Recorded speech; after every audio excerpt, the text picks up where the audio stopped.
chapter 3, Way of Superior Man by David Data.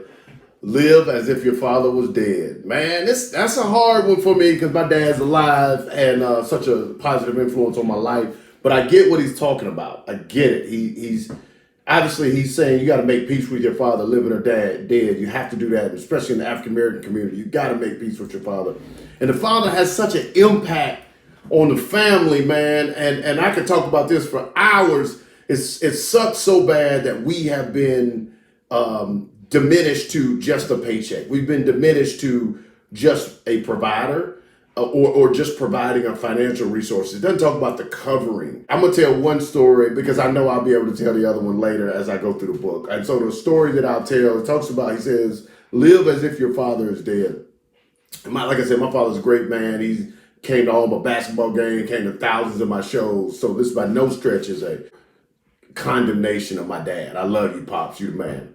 That being said, I remember when I was much younger, right, 6th grade, maybe 5th grade even, and I started taking guitar lessons. I wanted to play the guitar. And I remember I would practice in front of my mom or in front of my dad, in front of my brother, or whatever. And I remember I would say, I'm a perfectionist. So if I got it wrong, I'd be like, wait a minute, and then I'd go back to the front. Boom, boom, boom, wait a minute, go back to the front. Boom, boom, boom, wait a minute. And so it got to a point that every time I would practice now and I was doing that, my dad and then later my brother would pick on me, right? And they'd be like, bum, bum, wait, bum, bum, wait. And they thought it was funny, and it probably was, in fairness, but as a 6th grader, was that 11 years old, 12 years old, it didn't feel good. And so I was like, well, I don't want to play the guitar anymore.